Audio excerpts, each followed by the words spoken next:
आम्ही पहिलं लोकांची चर्चा करू, लोकांशी चर्चा केल्यानंतरच मार्ग काढू। आम्हाला गैरसमज नको आहे।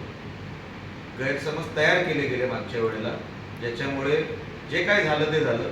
तशी भावना कोणाची आमची नव्हती, पण ती तयार केली गेली विरोधकांकडून।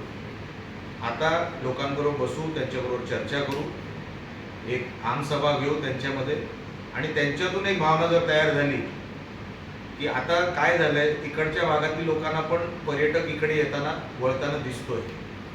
इकडच्या गाभित समाजाची मुलं मच्छीमारी आणि वॉटर स्पोर्ट्स करताना दिसत आहेत। मोठा लोंढा ह्या पर्यटकांचा इकडे येताना दिसतोय। तर त्यांच्यामध्ये पण एक भावना तयार झाली आहे की आमच्याकडे पण असा पर्यटक वाढला पाहिजे, ज्याच्यामुळे जोडधंदे उभे राहतील, ज्याच्यामुळे व्यवसाय उभा राहील।